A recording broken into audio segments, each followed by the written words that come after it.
have two more examples for this section, and this first one again is not in proper form, so I'm going to move my 6 to the other side. I've got x squared plus 5x plus, I'm going to make my box here, equals negative 6 plus the box.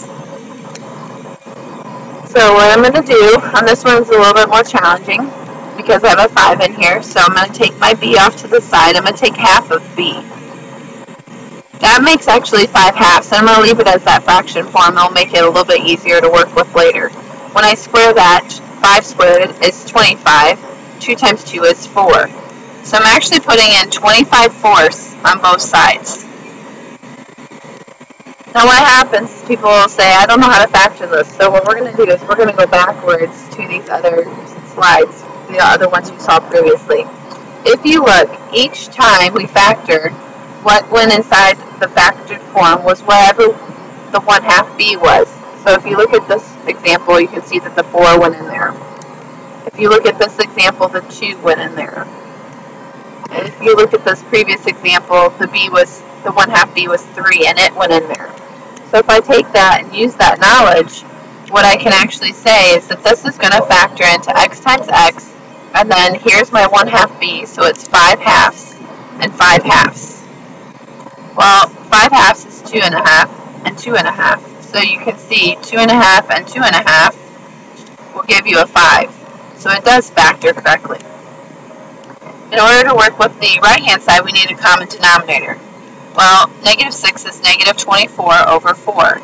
Negative 24 plus 25 is a 1/4. So I'll write this as a single quantity squared, and then I'll square root both sides.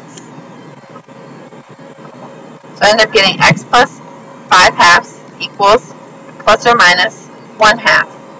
Square root of 1 is 1, the square root of 4 is 2.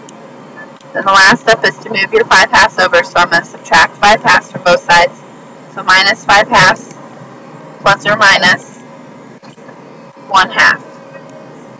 Now I can actually figure out both those answers. I've got negative 5 halves plus 1/2 and negative 5 halves minus 1/2. This one will give me the answer of negative 4 over 2, which is equal to negative 2. So there's one of my answers.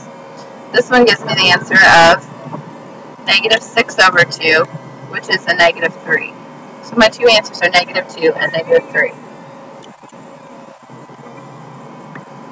Last example for this video, I've got x squared minus 7x plus a box equals 0 plus the box.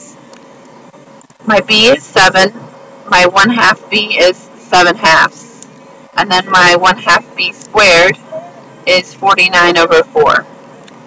So I'm be placing 49 over 4 into both of the boxes. The left-hand side will factor.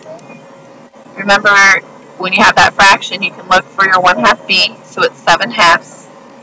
I needed a negative 7, so it's a minus minus. I'll write it as a single quantity squared, and then we're ready to square root each side. So I get x minus 7 halves is equal to the square root of 49 is 7, and the square root of 4 is 2. So I'll add 7 halves to both sides, and I'll end up getting 7 halves plus or minus 7 halves. That allows me to, I can actually figure out both of these. I get 7 halves plus 7 halves, and 7 halves minus 7 halves. 7 halves minus 7 halves is 0, so there's one of my answers. This one gives me 14 over 2. 14 over 2 is a positive 7. So 0 and 7 are my two solutions.